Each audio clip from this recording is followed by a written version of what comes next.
store. I'll get stuff at the grocery store. I know the area up there. I know what they have. I'll go to their grocery store and I'll bring stuff with me. I'll go to Aldi's on the way up. And I'll just make that a cheap trip. I'll just buy gas. Because this trip I paid a little more for than maybe I should have.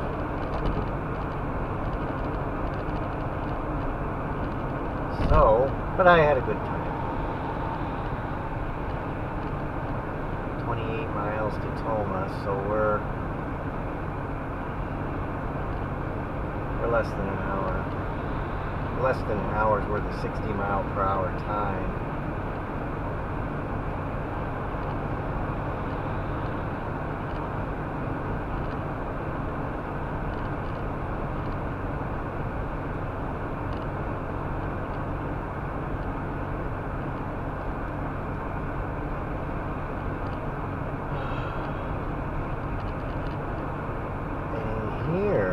Somewhere, it was my impression that it was in here. There is a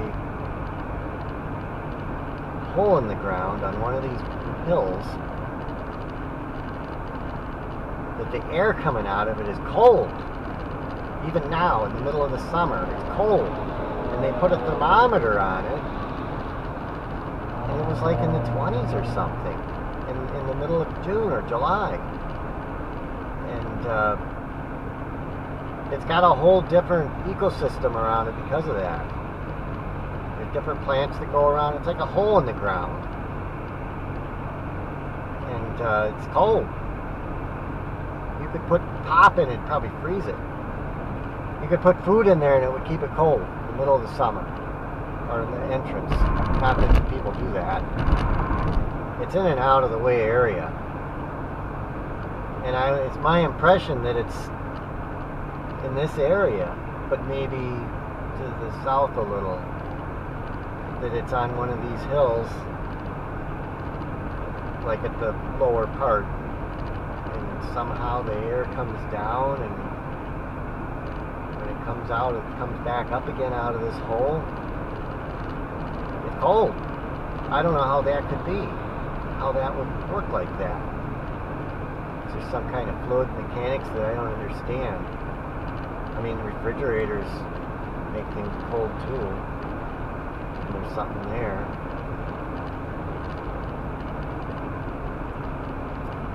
But they don't want people. I don't think they want people going there because everybody will go there and walk all over they'll destroy it. They had a thing on PBS about it. And there's one or two here in Wisconsin, and there's one in Iowa, I think they said. And then there's one out on the out east somewhere. There's Salmer 1 or something, but it's probably some kind of mechanics that scientists would understand. I guess, I don't know, maybe they don't really know what it is. They may not know what it is yet, because they didn't tell you. Well, they didn't tell us what it was. They said they put a thermometer on there and it's cold. Really cold. There was frost in the ground or something, but there's no frost in the ground here.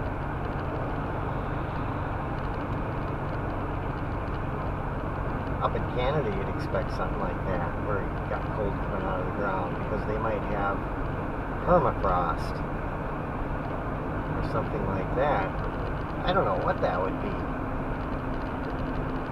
Sparta's 9.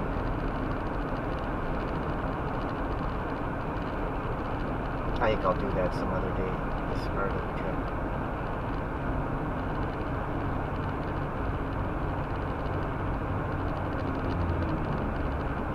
Let's get home. I'm tired, I should be. We kind of did a circuit. We went all the way around. We started in Necedah and we went down towards Boston, and then Wanamak, and then we kind of took an angle, of course, using 80 and other roads down to the Mississippi River, and then we came up. So we kind of drove in a hot shape, but it's like a circuit. So we're finishing that circuit. I'm not going to dash cam all of it, but I'll do this part, I guess. I think I got enough data. Later on I could edit things. I could take it out if I need to.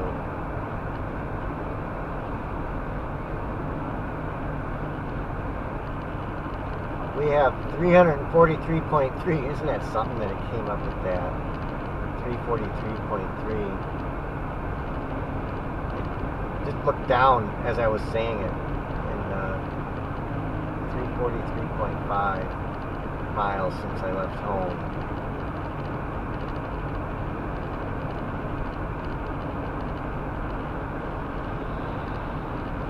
But this is still the driftless area.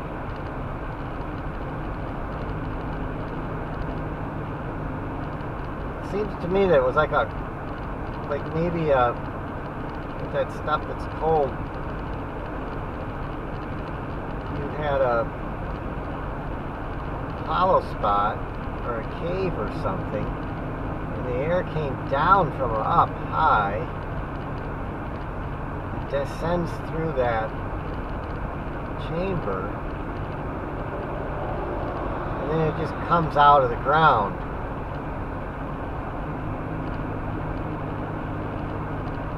Along the strata of the rock. It may look like it's coming from below, but it's not really. It's coming from. It's a horizontal thing probably. It came down and then it hit a strata of rock or cave that runs along that, and then it's out cold. It's like icy cold. I guess it would even freeze water. From what they were saying.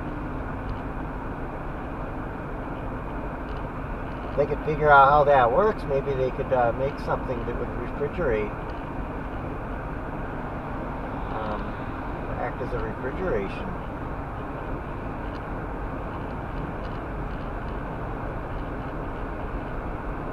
Because the ground is 50 degrees or 44. I think it's 44 here. It's 44 degrees. How do you lower it another over 10 degrees? What does that to make it go below more than 10 degrees of a drop from the ground temperature? I think it dropped it into the 20s. 26, 28, something like that. It's like, how the hell do you do that? How does nature do that?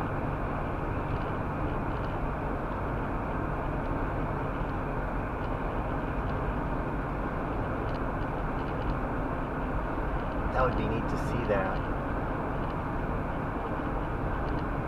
Put your hands over it, feel the cold.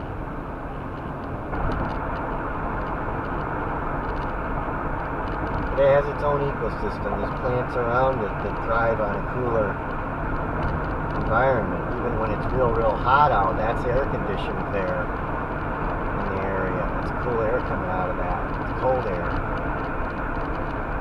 So the whole area is going to have a cool, like a bubble of cool air there, and the plants are going to be, the plants that like that are going to grow there.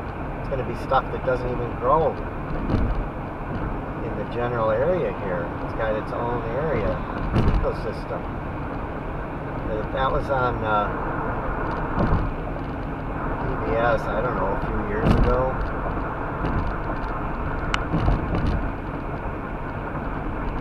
I don't watch quite as much PBS because all they do is push global warming.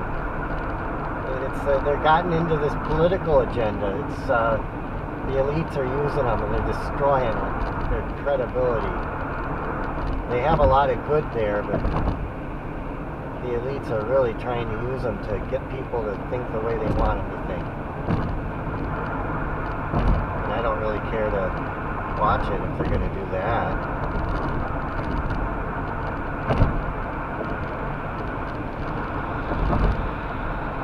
They're hijacking everything that's good.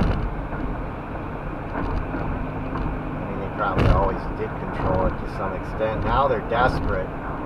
So they're grabbing a hold of anything to control it even